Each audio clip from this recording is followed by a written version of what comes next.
यं ब्रह्मा वरुणेन्द्ररुद्रमरुतस्तुन्वन्ति दिव्यैस्तवैः वेदैः साङ्गपदक्रमोपनिषदैर्गायन्ति यं सामगाः ध्यानावस्थिततद्गतेन मनसा पश्यन्ति यं योगिनो यस्यान्तन्न विदुःसुरासुरगणा देवाय तस्मै नमः।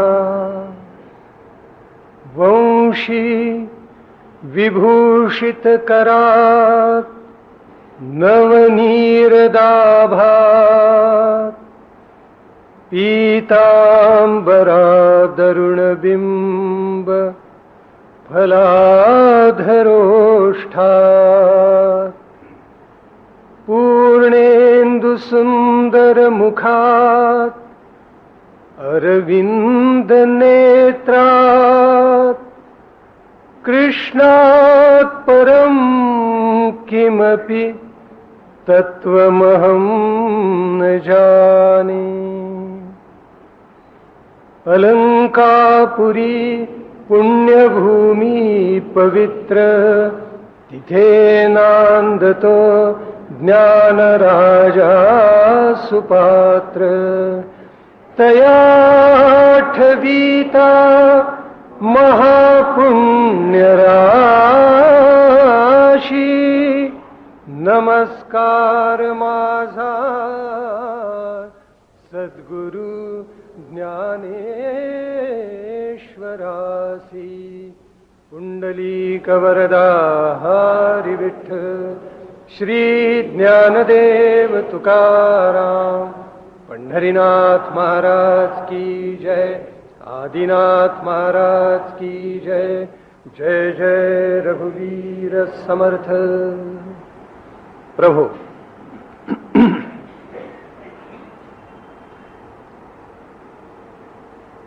संत श्रेष्ठ ज्ञानेश्वर महाराजांचं अलौकिक चरित्र आणि त्यांचं लोकोत्तर तत्वज्ञान आपल्या शुद्ध अंतःकरणात धारण करण्यासाठी अंशतः का होईना आपल्याला तसा व्यवहार करता यावा, आपला आचार तसा शुद्धातिशुद्ध व्हावा, अशा विशुद्ध भावनेनं या श्रुतिमंगल कार्यालयामध्ये आपल्या श्रुती धन्य करण्यासाठी अत्यंत प्रेमानं, आदरानं, निष्ठेनं, श्रद्धेनं उपस्थित झालेले सर्व श्रीकृष्ण भक्त, संत श्रेष्ठ ज्ञानेश्वर भक्त भगिनी आणि बांधव, पहिले 2 दिवस आपण ज्ञानेश्वर महाराजांचं अलौकिक चरित्र ऐकलं. काल आपण पाहिलं की ज्ञानेश्वर महाराजांनी भावार्थ दीपिका का लिहिली, भावार्थ दीपिकेचा हेतू कोणता होता आणि या भावार्थ दीपिकेमध्ये ज्ञानेश्वर महाराजांनी कर्मयोग कसा सांगितला. या ग्रंथाचं नाव भावार्थ दीपिका असलं तरी केवळ भावार्थ नाहीये, तो फार विस्तारित सांगितलंय माऊलींनी. नाव भावार्थ दीपिका आहे म्हणजे ज्या अध्यायाला 20 श्लोक आहेत तिथे जवळजवळ 599-600 श्लोकांचं भाष्य आहे. 78 श्लोकांचा 18वा अध्याय, पण 1000 ओव्यापेक्षा अधिक मोठं भाष्य माऊलींनी त्याच्यावर लिहिलेलं आहे. नाव भावार्थ दीपिका आहे, पण तुम्हा आम्हाला आत्मोन्नतीचा सुंदर मार्ग दिसावा म्हणून माऊलींनी त्याचा यथासांग विस्तार केलाय. आपण म्हणतो यथाशक्ती, म्हणजे अधिकाधिक शक्तीनं आपण एखादं कार्य करायला प्रवृत्त होतो. संत आपली सगळी पारमार्थिक शक्ती जनसामान्यांच्या कल्याणासाठी वापरतात. संत सुद्धा आपल्यासारखं थोडंफार देतात बरं का. थोडंफार याचा अर्थ काय, जे काहीच देत नाहीत त्यांच्या मानाने फार, आणि जे फार देतात त्यांच्या मनाने थोडं. पण संतांनी आम्हाला इतकं भरभरून दिले, ब्रह्मरसाची ताटं वाढून दिलेली आहे, सेवन करा म्हणून सांगितले. तुकाराम महाराज जसं म्हणाले, पैस घातला दुकान आत साठविले ब्रह्मज्ञान. बाजारपेठेमध्ये मी गाळा विकत घेतला नाही, ईश्वरी कृपेनं मला मिळाला आणि तिथे मी विक्रीला काही ठेवलं नाही, फुकट वाटायला बसलोय, काय तर ब्रह्मरस भरून ठेवलाय, या आणि सेवन करून जा. ज्ञानेश्वर महाराजांनी ब्रह्मविद्येचा सुकाळ केला आणि तीच परंपरा ज्ञानोत्तर कालखंडामध्ये, ज्ञानेश्वरांच्या उत्तर कालखंडामध्ये जे जे संत झाले त्यांनी ती पुढे चालवली. म्हणून वारकरी संप्रदायामध्ये सुंदर म्हण आहे, ज्ञानाचा एका आणि नामाचा तुका. एकेका संतांनी एका एका महानुभावाची परंपरा पुढे चालवली, असं त्याचा भावार्थ आहे. कर्मयोग सांगत असताना माऊलींनी आम्हाला काही सूत्र सांगितले आणि त्यातली काही सूत्र पुन्हा जरा उजळणी करूया, लक्षात ठेवा, म्हणजे पुढे कुंडलिनी योगाकडे जायला सोपं पडेल. कारण आजचा योग अवघड आहे आणि सर्व योगामध्ये क्लिष्ट आहे आणि कठीण आहे, म्हणून तुम्हाला फार सावध होऊन ऐकायला पाहिजे. माऊलींनी आम्हाला असं शिकवलं की लाहोनी देहाची मूर्ती, कर्माची जे करीती खंती ते गावडे गा. ईश्वराने नरदेह दिला, अशा वेळेला कर्म नको असं जे म्हणतात ते गावड, अतिशय ग्राम्य, प्राकृत भाषेत मूर्ख असं आपण म्हणतो. म्हणून कर्माचा कंटाळा कधी करू नका. मग आता कोणतं कर्म करायचं, तर नित्य विहित कर्म आहे ते करा असं माऊलींनी सांगितलं. गीतेमध्ये कर्म, विकर्म, अकर्म अशा 3 संज्ञा आल्या. त्यातलं कर्म म्हणजे विहित कर्म, विकर्म म्हणजे काम्य किंवा निषिद्ध कर्म जे कधीही करू नये, आणि अकर्म म्हणजे आपली भूमिका उंच झाली, आपण आत्मोन्नत झालो की हळूहळू अनासक्त कर्मयोग आपल्याला आचरता येतो. त्याचा परिणाम असा होतो की कर्म अकर्मामध्ये पालटतं. आपण ते कर्म केलं याची जाणीवच मनात कधी जागत नाही. प्रत्येक कर्म हळूहळू लोककल्याणाचं त्या माणसाच्या हातून होत जातं, याला म्हणायचं अकर्म. आता गीतेनं सांगितले, नाही देहभृत अशक्यम त्यक्तुम कर्माण्य शेषतः. शक्य नाहीये कर्म न करता राहायचं. 24 तासा अगदी झोपलात तरी श्वासोच्छ्वासाचं कर्म चाललेच, ते थांबलं की संपलं. कर्म टाकता येणारच नाही कोणाला. म्हणून कर्म माणसांनी नित्य केलं पाहिजे, पण ते करत असताना जसं अगदी रसाळ फळ असलं तरी त्याला साळ आणि आठवळी असतेच, ती टाकावी लागते. मग कर्मात असे कोणती साल आणि कोणती आठवळी असते, तर माऊली म्हणतात कर्तृत्वाचा मधु आणि कर्मफलाचा आस्वादू. कर्तृत्वाचा माझही नको आणि हे कर्म मी केलं तेव्हा त्याचं फळ मलाच पाहिजे अशी आसक्ती सुद्धा नको. कशातून निर्माण होतात, मुख्य अहंकार त्याची बैठक आहे. म्हणून माऊली म्हणते अहंकार जरा कमी करा. राजस अहंकार थोडा असावा आणि सात्विक अहंकार जास्ती असावा. तामसी अहंकार 1% सुद्धा नसावा, कारण तामसी अहंकार लोकांचा घात करतो. मग आता अनासक्त कर्मयोग आपोआप काही आचरला जात नाही. कुणाचा तरी आदर्श डोळ्यापुढे असावा लागतो आणि म्हणून महाजनो येन गतस्स पंथा. म्हणून माऊली म्हणाली, येथ वडील जे जे करती तया धर्म नाव ठेवीती. अगदी सोप्यात सोपी व्याख्या केली. कुणाच्याही मनात शंका किंतु राहू नये. जे आपले वाड वडील किंवा थोर जन आचरतात त्यालाच धर्म म्हणतात. धर्म वेगळा काय आहे, पण ते धर्मानं चालत असतील तर. म्हणून त्यांना आपण अनुसरावं आणि कृतार्थ व्हावं. मग हळूहळू काय होतं, आपल्या वृत्तीचा संन्यास होत जातो. संन्यास कर्माचा नाहीये, कर्म टाकायचं नाहीये. संन्यास म्हणजे सगळं सोडायचं नाहीये. संन्यासात काय करायचंय, आपल्या वृत्ती टाकायच्या आहेत. मी करतो ही वृत्ती पहिल्यांदा टाकायची. तो खरा संन्यास आहे असं गीतेचं सांगणं आहे. किती नितांत सुंदर आहे. आणि माऊली म्हणते याच्यासाठी एक करा, मनबुद्धीचं ऐक्य करून टाका. मनबुद्धीचं ऐक्य केलं की काय चमत्कार घडतो पहा. कारण मन चांगला संकल्प करतं आणि बुद्धी त्या चांगल्या संकल्पाचा निश्चय करत असते. म्हणून तुम्ही मनबुद्धीचं ऐक्य करा आणि कृतार्थ होऊन जा असं माऊलींनी सांगितलं. माऊलींनी गीतेची रचना कशी मांडलेली आहे तेही आपण काल थोडक्यात पाहिलं. माऊलींच्या मध्ये पहिला शास्त्र प्रस्ताव, दुसरा मोक्षदानी स्वतंत्र असलेला आणि तुम्हाला ज्ञानप्रधान शास्त्र देणारा असा सांख्य योग आहे, म्हणजे दुसरा आहे. तिसऱ्यापासून साधनारंभ म्हणजे उपासनेला प्रारंभ होतो, तो पार 11व्या विश्वरूप दर्शन योगापर्यंत चालतो. म्हणजे 9 अध्याय काय आहे तर कर्मयोगच आहे. पुढे 12वा अध्याय म्हणजे ज्ञान मार्गाची आदी आणि 15वा अध्याय म्हणजे परमावधी ज्ञान मार्गाची. म्हणून फळपाक सिद्धी, ती फळपाक सिद्धी कोणती, मोक्ष मुक्ती. आणि म्हणून माऊली आम्हाला सांगते 12, 13, 14, 15 हे अध्याय फार महत्वाचे आहेत. म्हणून लहानपणी आपण मुलांना 12वा आणि 15वा असे दोन्ही अध्याय पाठ करायला लावतो. ते त्यावेळेला कळत नाही तेच का पाठ करायचे, कारण सगळं ज्ञानकांड माणसाला मोक्षाकडे नेणार, माणसाला शुद्ध करणार, माणसाला आत्मोन्नत करणार, माणसाला चांगले विचार करायला लावणार, माणसाला धर्म न्याय सत्याच्या मार्गावरून चालायला प्रवृत्त करणार काय असेल गीतेमध्ये, तर हे सगळं ज्ञानकांड आहे. 12 ते 15 अध्याय. मग माऊली म्हणते 9व्या अध्यायामध्ये सांगायचं राहिलं तर ते 16व्या अध्यायात सांगितलं, म्हणजे दैवी आसुरी संपत्ती सांगितली.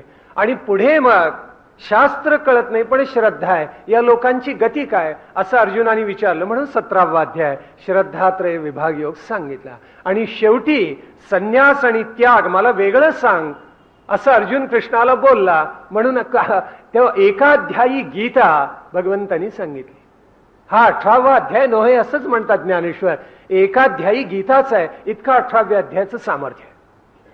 पण कर्मयोग प्राधान्यानं दुसरा सांख्ययोग संपल्यानंतर 3, 4, 5 अशा तिन्ही अध्यायामध्ये आलेले. तिसऱ्या अध्यायामध्ये कर्म कसं करावं, कर्माचे प्रकार कोणते सगळं सांगून झालं. 4थ्या अध्यायामध्ये त्या कर्माला ज्ञानाचे डोळे असावेत असं माऊली सांगते. कर्म चांगलं केव्हा होतं, त्याला ज्ञानाचे डोळे असले तर, म्हणजे ज्ञानाचं अधिष्ठान असलं, मी हे कर्म करावं किंवा न करावं, माझं कर्तव्य कोणतं अकर्तव्य कोणतं हे कशामुळे कळतं, तर ज्ञानामुळे कळतं. म्हणून कर्माला ज्ञानाचे डोळे पाहिजे. पण नुसतं ज्ञान कदाचित अहंकारी होतं, म्हणून माऊली म्हणते त्याला हृदय कर्माला भक्तीचं पाहिजे. कर्माला भक्तीचं हृदय आणि डोळे मात्र ज्ञानाचे, असं कर्म जो करत गेला तो कृतार्थ झाला. आमच्या सगळ्या शिक्षण क्रमाची रचना गीताधिष्ठित केली तर काय गोडी येईल, त्याला पालटूनच जातील. आमचे सगळे पदवीधर हे इतके विधायक विचार करणारे निर्माण होतील, विचारूच नका. पण आम्ही तेवढं टाकतो बाजूला आणि भलतं शिकवतो, त्याच्यामुळे आमचे सगळे सुशिक्षित बघा ते आमच्या देशाला, आमच्या संस्कृती धर्माला नावच ठेवतात. काय आश्चर्य आहे. हा कसला घाणेरडा देश म्हणतात, लवकरात लवकर पळूया. कुठे? परदेशामध्ये. मग आमचा देश कोणी स्वच्छ करायचा? परदेशी लोक येऊन काही आपलं घर स्वच्छ करणार नाहीत. ज्याचं त्याला ज्याचं ते घर स्वच्छ करावं लागतं, चांगलं करावं लागतं, सजवावं लागतं, नटवावं लागतं. हे कुणी करायचं? आम्ही करायचं. गीतेचं अधिष्ठान असेल हे नक्की घडेल. म्हणून माऊलींनी बाकी काहीही न करता गीतेवर टीकाभाष्य पहिल्यांदा लिहिलं. त्याचा प्रधान हेतू हाच आहे की आपला इतिहास, संस्कृती, धर्म इतका गौरवशाली आहे, त्याला पुन्हा एकदा संजीवन लाभावं. माऊलींनी कर्मयोग सुंदर प्रकारे उलगडून दाखवला, समजावून सांगितला.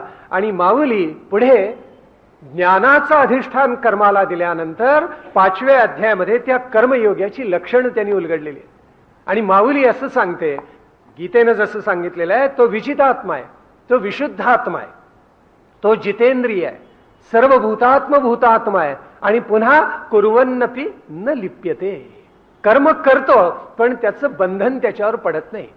कर्माचं बंधन पडलं नसतं तर माणसानी वाटेल ती कर्म केली असती. करतोच, बंधन पडतं हे माहीत असून सुद्धा करतो. काम्य निषिद्ध कर्म करू नका म्हटले तरी मनुष्य ते करायला प्रवृत्त होतो. ही तर गंमत आहे माणसाची.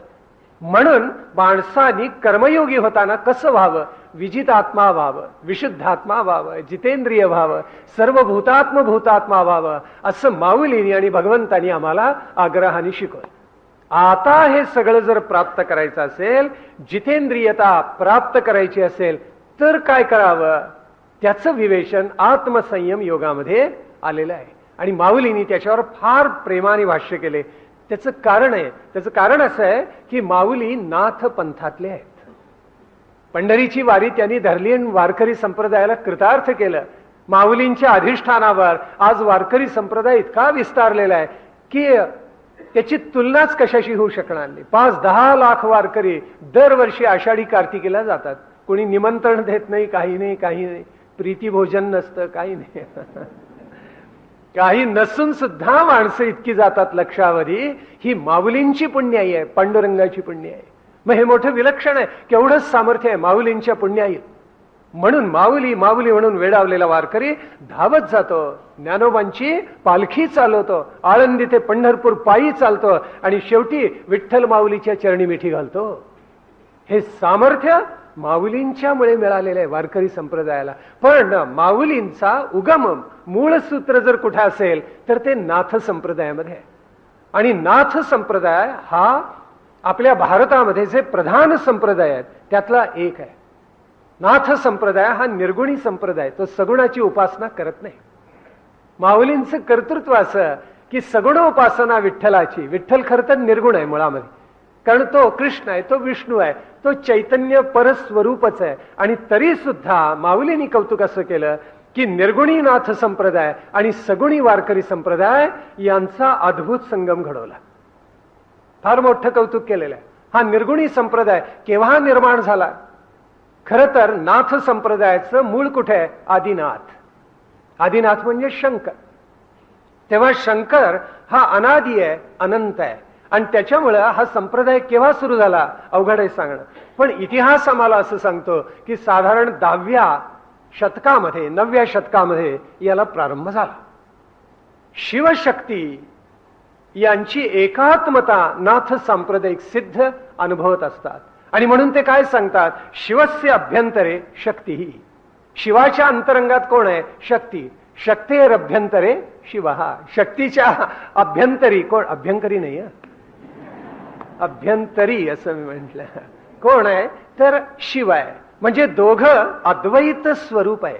शिवाची शक्ती आणि शक्तीचा शिव. सांख्यांसारखं हे द्वैतात्मक पुरुष प्रकृती द्वंद्व नाही. हे एकात्मतेचा प्रत्यय देणारं अद्वैत स्वरूप असं युगल आहे. जसं राधाकृष्ण हे अद्वैताचा अनुभव देणारं युगल आहे, तसं शिवशक्ती हे सुद्धा अद्वैताचं प्रत्यंतर देणारं युगल आहे. आणि म्हणून तिथे अद्वैत आहे, हा त्यातला भावार्थ. आता नाथपंथांनी ज्या ज्या वेळेला लोकांना सन्मार्ग दाखवला, नाथपंथाची शिकवण अतिशय कठीण आहे, महाकठीण. कारण त्याच्यामध्ये पहिलं म्हणजे ब्रह्मचर्य व्रताचं पालन आहे. तीर्थयात्रेला त्यात विशेष महत्व नाही. एकांत सेवन करायला सांगितलेलं आहे, कठोर तपश्चर्या सांगितलेली आहे, हठयोगाच्या मार्गाने जायला सांगितलेलं आहे. हे सगळं जनसामान्यांना क्लिष्ट आहे आणि त्यांच्या ताकदीच्या पलीकडे आहे. कारण आपण सगळे गृहस्थाश्रमी आहोत. आपल्याला एकांतापेक्षा लोकांत आवडतो, लोकांमध्ये मिसळायला आवडतं. आपल्याला तीर्थयात्रा करणं आवडतं, सगुण भक्ती आपल्याला आवडते. तेव्हा सगळी जी तत्व सामान्य जनांना आवडतात त्याच्यापेक्षा नाथ संप्रदायिकांनी जी तत्व सांगितली ती अवघडायचं आहे. असं असून सुद्धा उत्तर भारतामध्ये नाथ संप्रदायाचा इतका प्रचंड विस्तार झाला आणि पुढे सगळ्या ज्या निर्गुणी परंपरा आल्या त्यांचं मूळ नाथपंथामध्ये आहे. म्हणजे दादू दयाळांचं मूळ राजस्थान मधल्या नाथपंथामध्ये आहे, कबीराचं मूळ नाथपंथामध्ये आहे, दरिया बिहारमध्ये जो होऊन गेला त्याचं मूळ कोणामध्ये आहे? तर ते अर्थात नाथपंथामध्ये. दक्षिणेकडचा वेमन ज्याला दक्षिणेचा कबीर म्हणतात त्याचं मूळ कशामध्ये आहे? तर ते सुद्धा नाथ संप्रदायामध्ये आहे. तेव्हा नाथ संप्रदायाची बैठक फार उंच आहे. पण वैशिष्ट्य आपल्याला असं जाणवेल की नाथ संप्रदायांच्या अनुयायांमध्ये अनंत ग्रहस्थाश्रमी आहेत. हे तर वैशिष्ट्य आहे. आपल्याला माहिती आहे की 84 नाथांची परंपरा आपल्याकडे सांगितली जाते आणि नवनाथ तर प्रसिद्ध आहेत. नवनाथांची पोथी तर अनेक ग्रहांमध्ये सानंद घराघरामध्ये वाचली जाते, आपल्याला माहिती. त्याच्यामध्ये जे नवनाथ आलेले आहेत त्यांची नावं मात्र एकसारखी नाही आहेत. गंमत काय पहा, वेगळाली आहेत नावं. आपल्याला 10 तरी परंपरा अशा सापडतात की त्याच्यामध्ये नाथांच्या परंपरा वेगळ्या आहेत, नवनाथ वेगळे आहेत, पण त्याच्यामध्ये 3-4 नाथ सगळ्या याद्यांमध्ये सापडतात. कोण? मत्स्येंद्रनाथ पहिले, दुसरे गोरक्षनाथ, तिसरे जालंधरनाथ आणि चौथे आलटून पालटून येणारे ते म्हणजे कृष्णपाद. हे 4 नाथ आपल्याला सगळीकडे पाहायला मिळतात. आता स्वतः नाथांनी आपली जी परंपरा प्रस्थापित केली आहे आणि जी ज्ञानेश्वर माऊलींनी सांगितली आहे ती मोठी सुंदर आहे. ते म्हणतात क्षीरसागराच्या परिसरामध्ये पार्वतीच्या कानात शिवशंकरांनी नाथ संप्रदायाचं रहस्य सांगितलं. कानात का सांगितलं?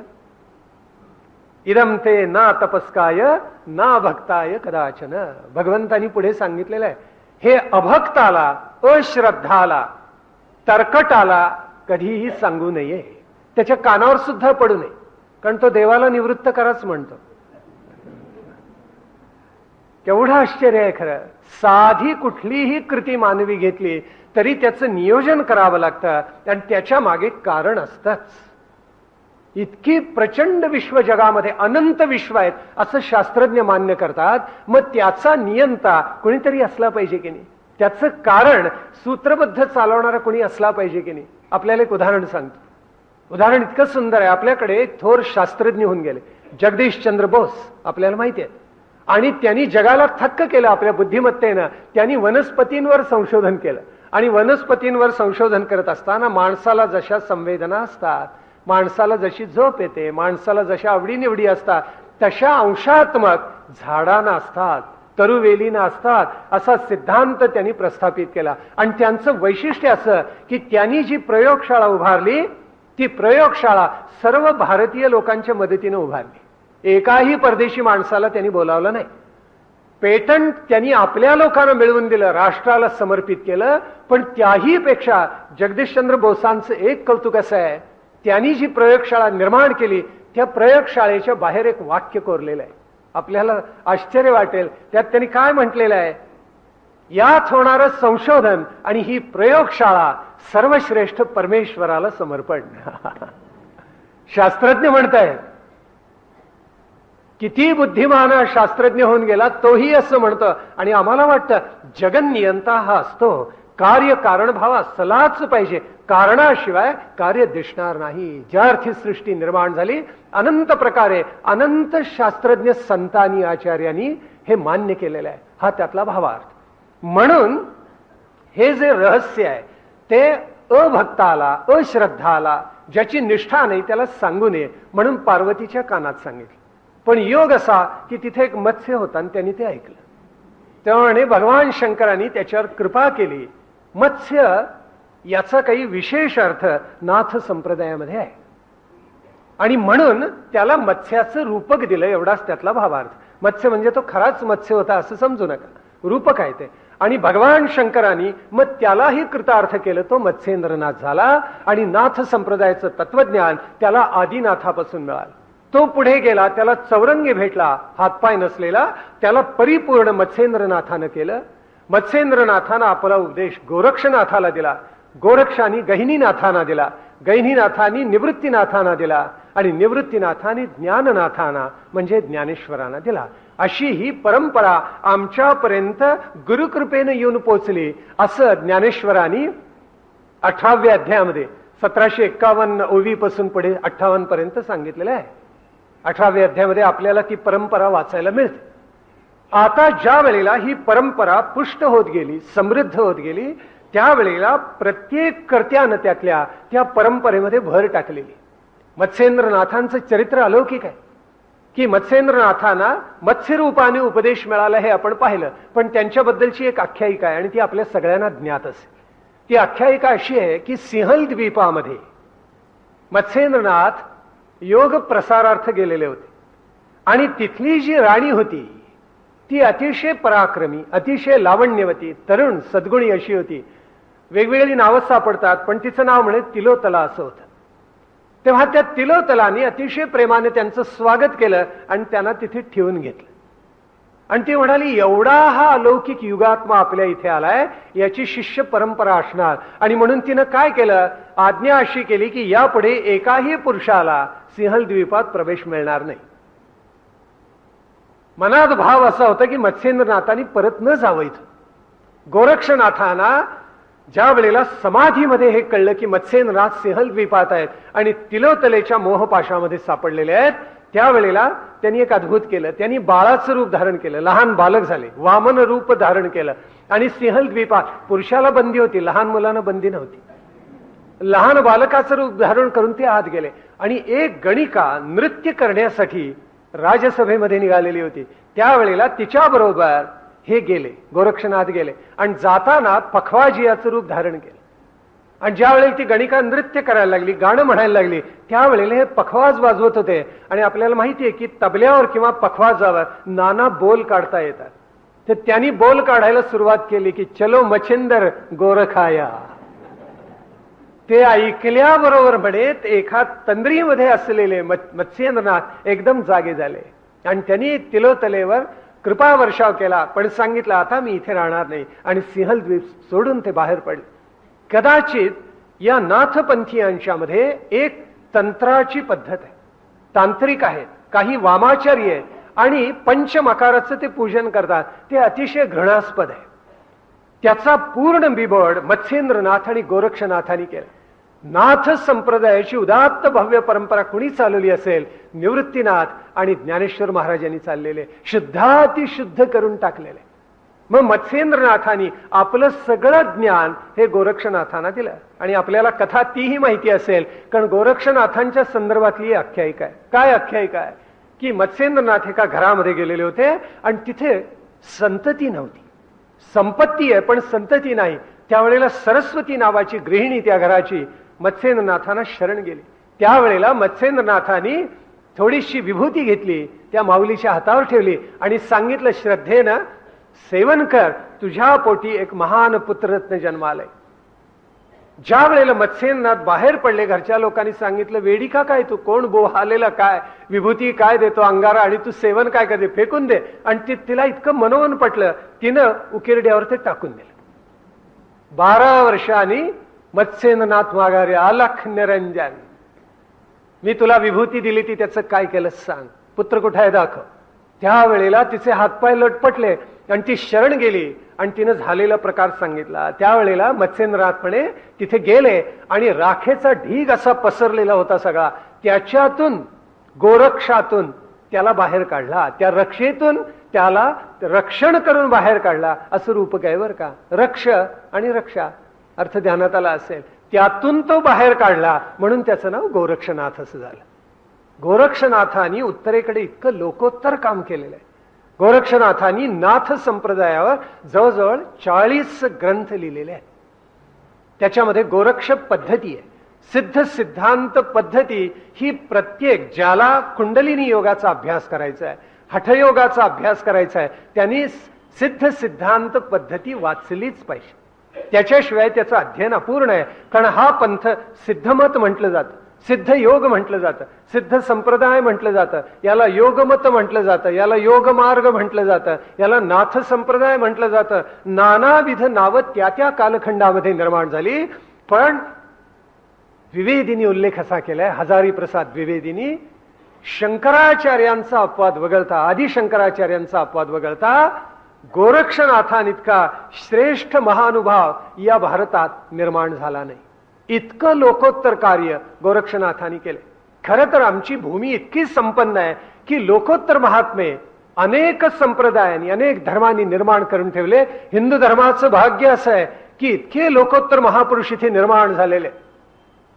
अशी परंपरा ग्रंथांची अन्य आपल्याला कुठे पाहायला मिळणार नाही. या मातीची ती पुण्याई आहे, या मातीचं ते भाग्य आहे. मग अन्य धर्मांमध्ये सुद्धा मानतुंगाचार्यांसारखे श्रेष्ठ भक्त निर्माण झाले, ज्ञानी भक्त निर्माण झाले. कुंदकुंदाचार्यांसारखे लोकोत्तर आचार्य हे जैन धर्मामध्ये निर्माण झाले. आणि पाया त्याचं अधिष्ठान एक, अन्वयार्थ वेगळा, असं करून माणसं प्रगत होत राहिली. म्हणजे सत्य, अहिंसा, ब्रह्मचर्य, अस्तेय, अपरिग्रह हे पंचशील अधिष्ठित झालं सगळीकडे. आणि त्याच्यावर सदाचाराची बैठक सर्व मानवांनी निर्माण केली. गोरक्षनाथांनी नाथ संप्रदायामध्ये जो बाहेरून काही विकृत प्रवाह आलेला होता तो काढून टाकला आणि नाथ संप्रदाय त्यांनी इतका शुद्ध करून टाकला की त्याला तोड नाही. हठयोगाचं सामर्थ्य त्यांनी सांगितलं. ह म्हणजे सूर्य आणि ठ म्हणजे चंद्र, उजवी डावी नागपुडी, त्यातून वाहणारा जो श्वासाचा प्रवाह तो नियंत्रित करायचा आणि शेवटी इडा पिंगळा याचं सामरस्य करायचं आणि त्यातून 3 गाठी सोडवायच्या, 6 चक्रांचा भेद करायचा आणि कुंडलिनी जागी करायची, असं सिद्ध सिद्धांत पद्धतीत सांगितलेलं आहे. आणि माऊलींनी बरोबर तेच सांगितले. इडा पिंगळा एक वटती, गाठी 3ही सुटती आणि 6 चक्रे फुटती, मग तिथे तुम्हाला कुंडलिनीचं खऱ्या अर्थानं दर्शन आहे. तेव्हा इडा पिंगळा, आता हे जर आपल्याला साधायचं असेल तर तो मार्ग खरोखरच अवघड आहे आणि त्याची जाणीव. मग आता जसे मत्स्येंद्र आहेत, जसे गोरक्षनाथ आहेत, तसे जालंधरनाथ आहेत. जालंधरनाथ हे कौरव वंशामध्ये, कुरुवंशामध्ये जन्माला आले. म्हणजे कौरव पांडवांचा वंश आहे. बृहद्रव या नावाचा एक राजा होऊन गेला आणि त्याची सुरोचना या नावाची लाडकी पत्नी होती. या दोघांना पुत्र संतती नव्हती, म्हणून त्या दोघांनी यज्ञ केला आणि त्या यज्ञामधून हा ज्वालंधरनाथ प्रगट झाला असं इतिहास सांगतो. म्हणून उत्तरेकडे त्याचा उल्लेख ज्वालंधरनाथ असाच करतात. ज्वालेतून तो प्रगट झाला म्हणून तो ज्वालंधरनाथ. चौथा जो आहे तो कृष्णप्पा किंवा कृष्णपाद या नावाचा आहे. याचं मूळ आपल्याला सापडत नाही. ऋषीचं मूळ नाही तर शोधूच नाही. नदीचं मूळ ऋषीचं कुळ पाहू नये म्हणतात, तसं तो कुठून आला. अनेक पंडितांनी वेगवेगळे शिक्के लावलेले आहेत. कोण म्हणतो तो कर्नाटकातला महापंडित होता, कोण म्हणतात तो ओरिसातला महापंडित होता. पण नाथ संप्रदायाची परंपरा, त्याची जी 4 महापीठं मानलेली आहेत त्यातली 2 आपल्याला आश्चर्य वाटेल आसाममध्ये आहेत. त्याच्यामुळे जाणकारांचा निष्कर्ष असा आहे की आज गढवाल कुमायूचा जो प्रांत आहे, हिमालयाचा परिसर, तिथे नाथपंथ निर्माण झाला. तिथेच कदली बन आहे. श्रीशैल्यामध्ये ते मानलं जात नाही. आपले काही महाराष्ट्रातले पंडित ते मानतात. उत्तरेकडचे म्हणतात श्रीशैल्य मध्ये ते कदली बन नाही, कर्दळी वन नाही. ते कुठे आहे? ते उत्तरकडे. आता गंमत अशी आहे की अक्कलकोट स्वामी महाराजांना सुद्धा एका पारशाने प्रश्न विचारला की महाराज आपण कोण, कुठून आलात, असा प्रश्न विचारला. त्यावेळी सहसा ते उत्तर देत नसत, पण त्या दिवशी म्हणे प्रसन्न होते आणि त्यांनी उत्तर दिलं आणि सांगितलं मी कुठला, कोण, तर त्याचं वर्णन केले. आम्ही कर्दळी वनातून निघालो. सुरुवात तिथून आहे. नंतर उत्तरेकडचा हिमालय, बंगाल वगैरे प्रांत पाहिले तेव्हा श्रीशैल्याला कर्दळी वन असतं. तर एकदम उठून ते हिमालयातून बंगालमध्ये गेले असतील असं नाही वाटत. हे जास्ती तर्कशुद्ध आहे. हिमालयाच्या परिसरामध्ये गढवाल कुमायूच्या भागामध्ये कर्दळी वन आहे. तिथून हिमालय पाहिला, हिमालयामधून बंगालमध्ये आले. कारण बंगालमध्ये ही सगळी तांत्रिक साधना फार मोठ्या प्रमाणावर केली जात होती. कारण त्याला कालीमातेचं अधिष्ठान आहे आणि जिथे देवीचं अधिष्ठान आहे, शक्तीचं अधिष्ठान आहे, शाक्तांचं अधिष्ठान आहे, तिथे ही परंपरा फार मोठी आहे आणि अनेक आणि फार भव्य दिव्य अशी तपश्चर्याही तिथे केलेली आहे. हे सगळं माऊलींना ज्ञात आहे. सांगायचं सगळ्याचं कारण काय की हे सगळं माऊलींना ज्ञात आहे आणि म्हणून ते म्हणतात या मार्गाने जर जायचं असेल आपल्याला तर त्याला फार मोठी तपश्चर्या करावी लागते आणि ती तपश्चर्या खरोखरच अवघड आहे, अत्यंत अवघड आहे आणि ती सहजासहजी कोणाला जमत नाही. खरं तर ज्ञानेश्वर महाराजांनी सांगितले तुम्ही जाऊच नका या मार्गाने वर. पण योग हा ज्ञानेश्वरीमध्ये सांगितलाय आणि कर्मभक्ती ज्ञानाशी त्याची सांगड घातली आहे. योग म्हणजे राजयोग. आता गंमत अशी आहे की गीतेमध्ये आलेला आहे तो कोणता योग आहे? तो राजयोग आहे, तो हठयोग आहे, तो लययोग आहे, तो क्रियायोग आहे, तो कुंडलिनी योग आहे. काय कसला योग आहे? आपल्याला आश्चर्य वाटेल की कुंडलिनीचा उल्लेख कुठेही वेदांतात नाही. ध्यानात घ्या. याचा अर्थ कुंडलिनी योगाची निर्मिती नंतरची आहे. एकाही उपनिषदामध्ये कुंडलिनीचा उल्लेख नाही. म्हणजे जी प्रधान उपनिषद आहेत ती, त्यात कोणकोणती येतात? ईशावास्य उपनिषद आहे, त्याच्यानंतर ऐतरेय उपनिषद आहे, कठ उपनिषद आहे, केन उपनिषद आहे, तैत्तिरीय उपनिषद आहे, प्रश्न उपनिषद आहे, बृहदारण्यक उपनिषद आहे, मांडुक्य उपनिषद आहे, मुंडक म्हणजे जे प्रधान दशोपनिषद आहेत त्याच्यामध्ये कुठेही कुंडलिनीचा उल्लेख नाही. पण एक गंमत सांगतो आपल्याला. या कुंडलिनीला ज्ञानेश्वर महाराजांनी देवात्मशक्ती म्हटले. दुसरं नाव दिले त्या. देवात्मशक्ती किंवा देवशक्ती. ही देवात्मशक्ती असते आणि माणसाला परिपूर्ण करते असा उल्लेख श्वेताश्वतर उपनिषदात आलाय. दशोपनिषदाच्या जोडीनं श्वेताश्वतर उपनिषदाचं नाव घेतलं जातं. त्यात देवात्मशक्तीचा उल्लेख आहे. पण आपल्याला आश्चर्य वाटेल त्याच्या अगोदर कुठेही आपल्याला कुंडलिनीचा उल्लेख पाहायला मिळत नाही. याचा अर्थ कुंडलिनी योग ही उत्तर कालखंडामधली देण भारतवर्षाला मिळालेली आहे. हा सगळा इतिहास जर आपण नजरेखालून घातला, डोळ्याखालून घातला, आपल्या बरोबर लक्षात येईल की कुंडलिनी योग अष्टांग योगाहून वेगळा आहे. अष्टांग योग पतंजलींनी आम्हाला सांगितला आणि पतंजलींचं नाव महान महर्षी म्हणून या भारतवर्षामध्ये घेतलं जातं. आश्चर्य म्हणजे संपूर्ण पतंजली सूत्रामध्ये एकही ठिकाणी कुंडलिनीचा उल्लेख केलेला नाही. मग एवढं असताना ज्ञानेश्वर महाराजांनी ज्ञानेश्वरीमध्ये कुंडलिनी योग का सांगावा आपल्या मनात आला असेल तेव्हा त्याचा उलगडा होईल. पुढे आपण जसं बोलत जाऊ सांगत जाऊ तसा उलगडा होईल. कारण ज्ञानेश्वर महाराजांनी एके ठिकाणी एका स्थळी त्याचा उल्लेख केलाय आणि अनेक अभ्यासकांचं त्याच्याकडे दुर्लक्ष झालं. नाथ संप्रदायांचा संकेत असा आहे की पिंडे पिंडाचा अग्रास तो नाथ संकेतीचा दंशू असं म्हटलेलं आहे. पिंडानीच पिंडाचा ग्रास करायचा, पंचमहाभूतानीच पंचमहाभूतांचा ग्रास करायचा. म्हणजे काय हो, अवघडच आहे की सगळं प्रकरण. आता इथे गंमत ज्ञानेश्वर महाराजांनी अशी केलेली आहे. ज्ञानेश्वर माऊली आम्हाला असं सांगते की तुम्ही या मार्गाने जाऊ नका.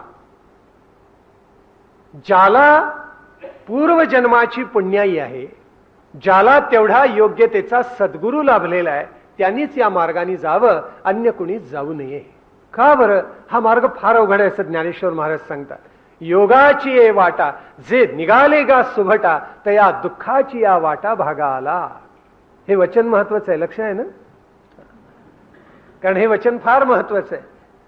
योगाची ये वाटा जे निघाले गा सुभटा तया दुःखाची या वाटा भागा आला. योगाच्या मार्गाने जे जातात त्यांच्या वाट्याला दुःख येतं असं सांगितलेलं आहे ज्ञानेश्वर महाराजांनी. अवघडच आहे.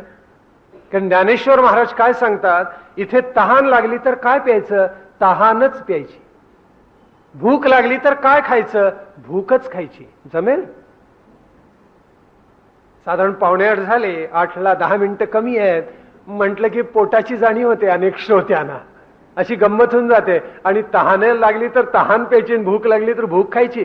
अवघड आहे ही साधना, विलक्षण अवघड आहे. पण ती का अवघड आहे आणि ज्ञानेश्वर महाराजांनी त्याच्यावर कोणता प्रकाश टाकलाय तो समजावून घेण्यासारखा आणि पाहण्यासारखा.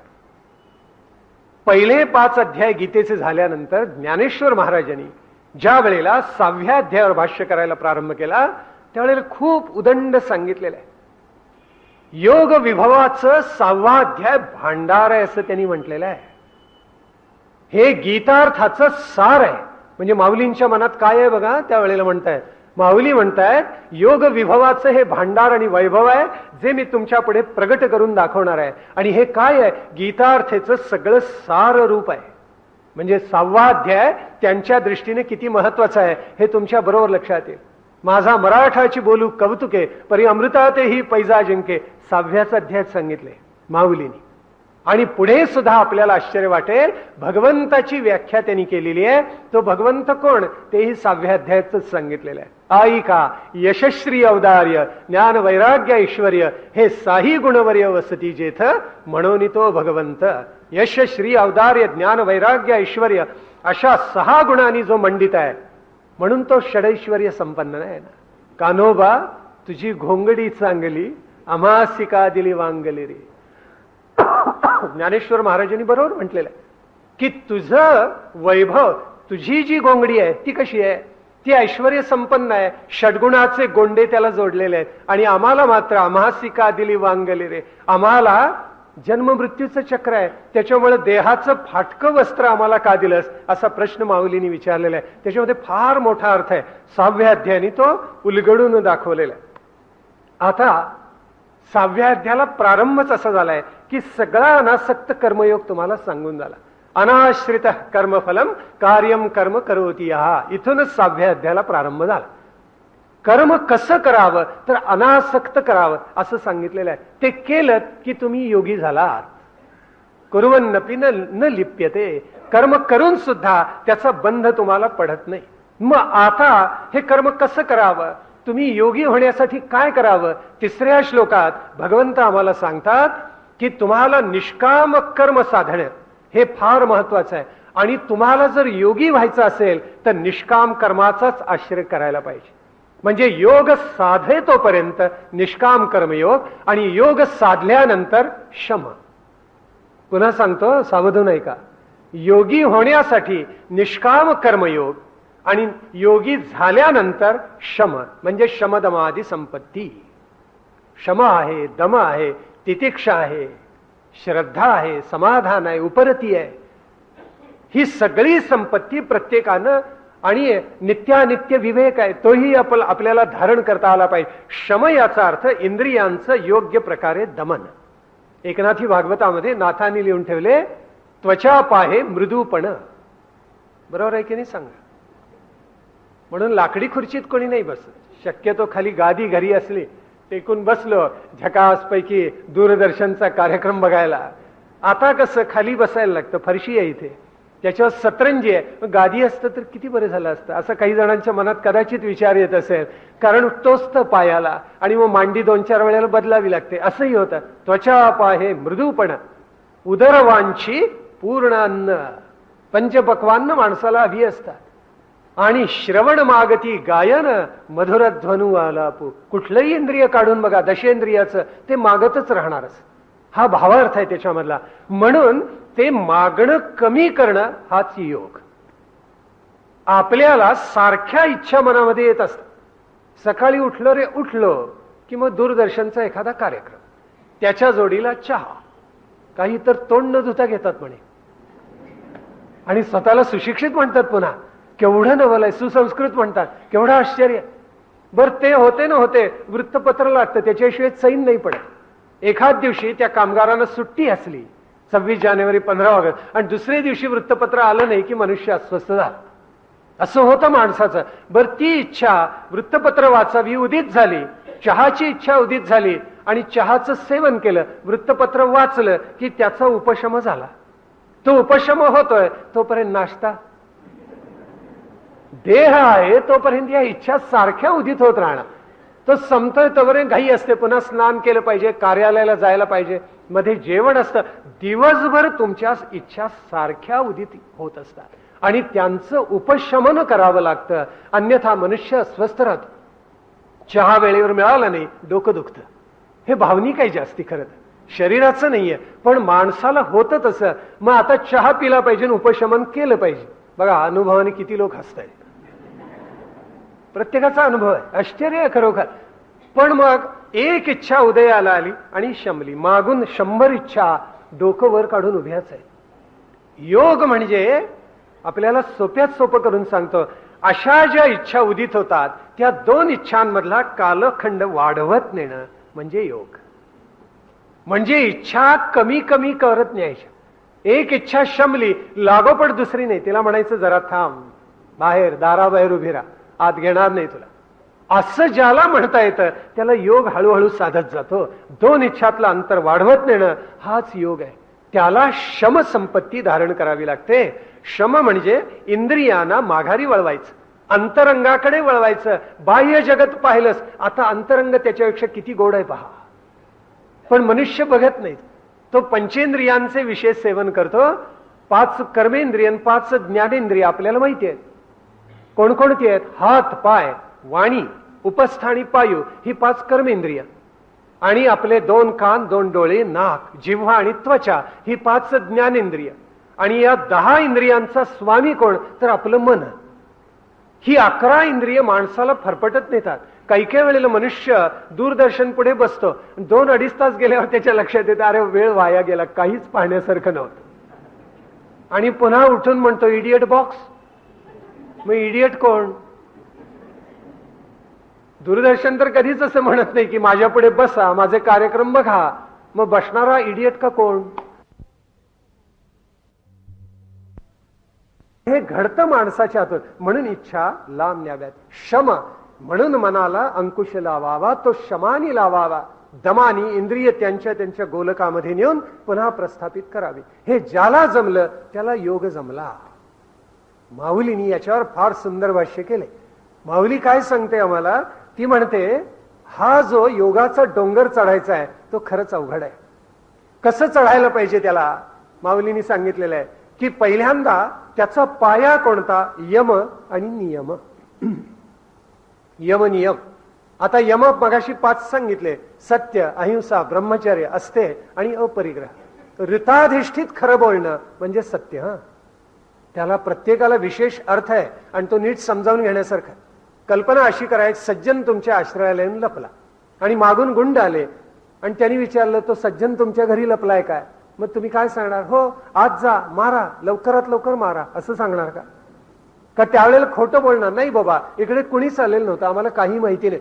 त्या प्रसंगी खोटं बोलणं हेच खरं आहे. का? कारण तुम्ही जे बोललेला आहात ते ऋताधिष्ठित आहे, सत्याला, सज्जनाला, सत्वाला जपणं हे प्रत्येकाचं कर्तव्य. ऋताधिष्ठित बोलणं ते सत्य. अहिंसा 3 प्रकारची असते. कृत, कारित आणि अनुमोदित 3 प्रकारची आहे. आता कृत म्हणजे स्वतः अहिंसात्मक जीवन जगणं, हत्या न करणं किंवा किमान करणं. कारित म्हणजे दुसऱ्यालाही सांगायचं अहिंसेच्या मार्गाने जा, म्हणजे मांसाहार करू नको हे त्याला पटवून द्यायचं बुद्धीला, कारित. आणि अनुमोदित म्हणजे शाकाहारी जर असतील तर छान चालले असं त्यांना प्रोत्साहन द्यायचं. कृत, कारित, अनुमोदित हे सगळ्या जीवनाला लागू आहे बरं का. आपल्या कुठलीही गोष्ट काढा ती कृत, कारित किंवा अनुमोदित असते. म्हणून आपण नेहमी सावध असावं की आपण करतो ते काम चांगलं आहे ना. चुकलं असेल तर प्रामाणिकपणे मान्य करावं, दुराग्रह त्या बाबतीत करू नये आणि ठरवून टाकावं यापुढे मी चांगलंच कृतकारिता अनुमोदित करेन. अहिंसा. आता ब्रह्मचर्य अवघडच आहे, अतिशय कठीण आहे आणि त्याच्यामध्ये सुद्धा 3 प्रकार आहेत. नैष्ठिक ब्रह्मचर्य अत्यंत अवघड आहे. सामान्य दर्जाचं ब्रह्मचर्य जे धारण करतात ते काय, फक्त संतती निर्माण करतात आणि लोकसंख्येमध्ये भर घालतात, याच्या पलीकडे काही होत नाही. मध्यम वर्गातले जे असतात ते सदाचारी असतात, धर्माच्या मार्गाने जातात, पूजापाठ करतात, बरी संतती जन्माला यावी अशी भावना त्यांच्या चित्तामध्ये असते.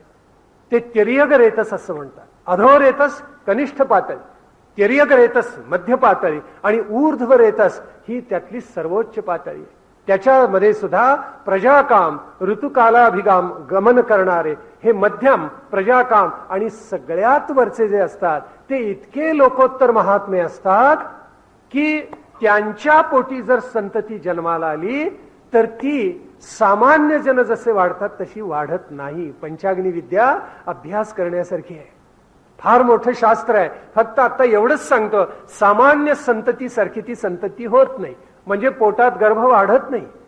त्यांच्या पुण्याईनं त्यांच्या शुक्रामधून पूर्ण वाढलेला मुलगा हा जन्माला येतो. त्याला गर्भधारण करावं लागत नाही. पराशरांपासून व्यास असे जन्माला आलेले आहे. ते मोठेच जन्माला आले आणि त्यांनी आईला सांगितलं, बरं आहे आता मी तुझा निरोप घेतो, ज्या वेळेला माझी गरज भासेल त्यावेळेला मला हाक मार. आणि काही तासात आई आणि मुलाची ताटातूट झाली. हे तहानं बाळ नाहीच आहे, मुळामध्ये आलाय तो व्यास, मोठाच जन्माला आलेला आहे. सगळ्या आपल्या संस्कृत ग्रंथामध्ये महाभारतापासून असंच वर्णन आहे. म्हणजे ब्रह्मचर्य अवघड धारण करायला. आता 95% लोक अधोरेतच ब्रह्मचारी असतात. काही 1, 2, 3, 4, 5% हे तिर्यक रेतस असतात आणि अधो ऊर्ध्व रेतस जे असतात ते कोटी कोटी अब्जामधला एखादा असतो. संपूर्ण भारतात काढायचे ठरले 50-100 सुद्धा निघतील की नाही शंका आहे. इतकं त्यांनी अलौकिक, भीष्मांसारखं अलौकिक ब्रह्मचर्य आचरलेलं असतं. आणि म्हणून नाथ संप्रदायामध्ये सुद्धा जे 12 उपपंथ आहेत त्यात एक पंथ हा गंगानाथी आहे आणि या गंगानाथी संप्रदायाचा प्रारंभ भीष्मानी केलेला आहे असा उल्लेख महाभारतामध्ये आणि नाथांच्या ग्रंथांमध्ये सुद्धा आहे.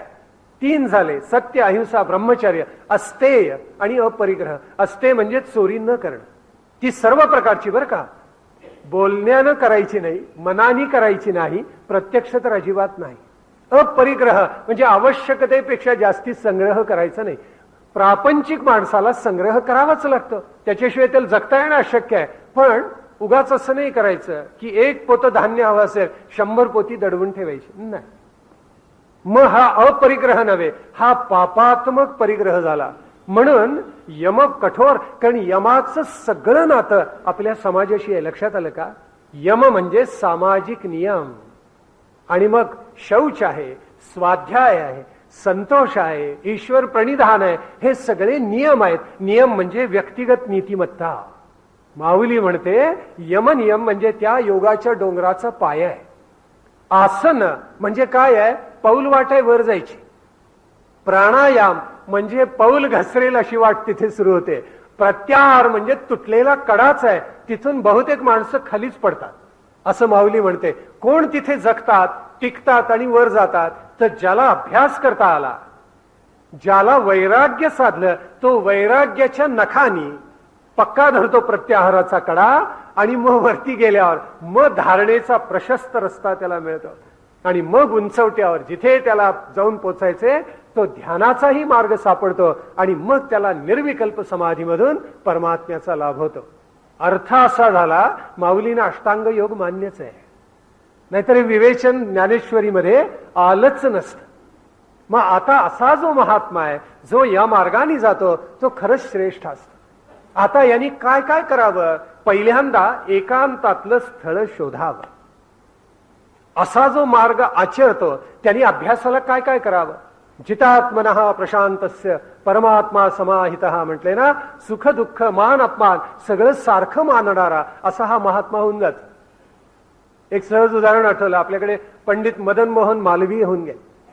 त्यांची कामगिरी लोकोत्तर आहे, नाही विचारत हा, पण आपले जे सुशिक्षित लोक आहेत त्यांना तरी माहिती पाहिजे की त्यांनी वाराणसीच्या हिंदू विश्वविद्यालयाची मुहूर्तमेढ रोवली. त्यांनी निर्माण केले ते विश्वविद्यालय, युनिव्हर्सिटी त्यांनी निर्माण केलेली आहे पंडित मदन मोहन मालवीय यांनी. आणि ज्या वेळेला ते संपत्ती गोळा करत होते, धन मागत होते लोकांच्याकडून, त्या कारण सत्कार्याला पैसा लागतोच, सगळ्या देशामध्ये फिरत होते, त्यावेळेला गंमत अशी झाली, निजामाकडे गेले. ते म्हटले आपल्याला कुणी वर्जन आहे, आपलीच संपत्ती चोरून ठेवलेली, काढूया थोडी तरी पोट फोडू त्याच. तर निजाम असा माजलेला होता, त्यांनी ढुंकून पाहिलं नाही यांच्या. मुळामध्ये आत यायला परवानगीच देना, कशी बशी परवानगी मिळाली, आणि त्यांचे सगळे हुजरे, प्राकृत भाषेत आपण त्याला चमचे म्हणतो, असे निजामाचे त्याची स्तुती करत बसले ते. आणि त्यांनी मदन मोहन मालवीय यांच्याकडे पाहायचंच नाकार मुळामध्ये. तरी हे चिकट तास 2 तास तिथे थांबले, काहीतरी मदत करा. त्यावेळी निजाम किती माजलेला होता, त्यांनी काय करावं? त्यांनी एका सेवकाला जवळ बोलवलं आणि कानात सांगितलं काहीतरी. त्यावेळी तो सेवक बाहेर गेला, आत आला, एका कापडामध्ये काहीतरी गुंडाळून आणलेलं होतं. आणि निजाम म्हणाला पंडितजी हे घेऊन जा. आणि त्या नोकरानं त्यांच्या हातात ठेवलं, आणि तिथे मदन मोहन मालवीय यांनी ते वस्त्र उलगडलं. काय दिसलं असेल कल्पना करा, निजामानी वापरलेले झिजलेले फाटके जोडे होते. आपण त्या जागी असतो तर काय केलं असतं? आपल्या मनाशी कल्पना, आपला किती संताप झाला असता आणि किती बेभान झालो असतो आपण. मदन मोहन मालवीय म्हटले अनुगृहीतोस्मी, धन्य झालो मी, आपण जोडे दिलेत, प्रेमाने त्याचा स्वीकार करतो. उठले निजामाकडून, 4 मिनारच्या चौकात गेले आणि तिथे लिलाव मांडला. पहिल्यांदा लोकांना वाटलं काय वेडपट मनुष्य आहे, जोडे विकायला बसलाय.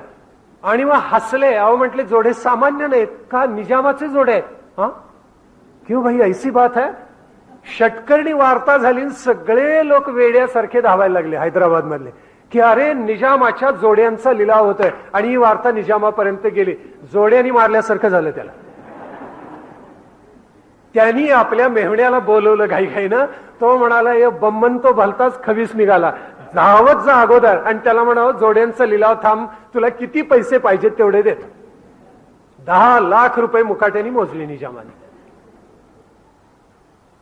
जितात्मनः असेल, गीतेचा अभ्यास केलेला असेल, माऊलींचं तत्वज्ञान पचवलेलं असेल, तर असा महात्मा किती मोठा होऊ शकतो नवल वाटेल आपल्याला. हे घडले, पण आधुनिक काळामध्ये आणखीन नाही का घडलं. एकनाथजी रानडेंनी ज्या वेळेला विवेकानंद शिला स्मारक निर्माण केलं, त्यावेळेला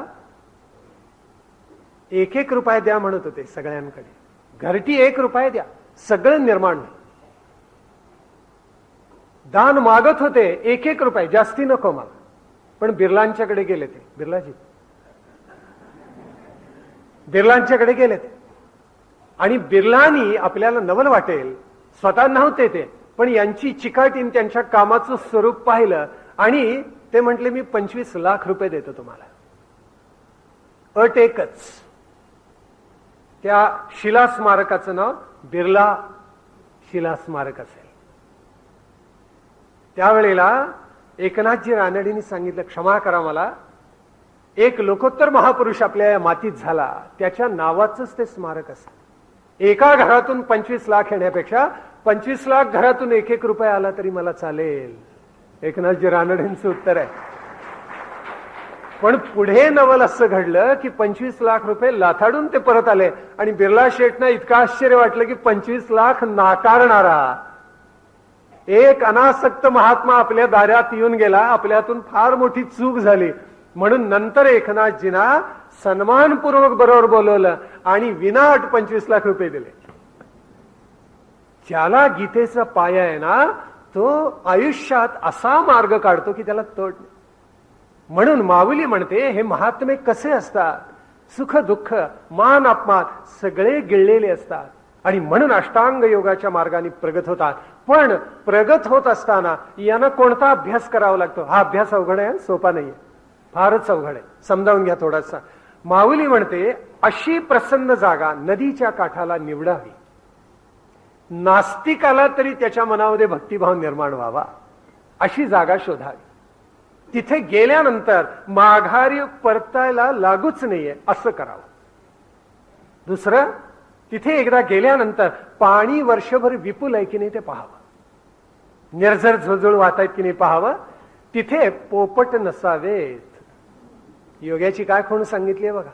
त्याचं कारण असं की फळं झाडं नदीच्या किनाऱ्यावर असली तर पोपट फार येतात फळं खायला आणि त्याचा उपद्रव योग्याच्या शांततेला होतो. म्हणून पोपट नकोत, भ्रमर भुंगे सुद्धा नकोत असं त्यांनी म्हटलेलं आहे. कोण असावं तिथे? मग राजहंस चालतील. हा सुंदर सांगितलं.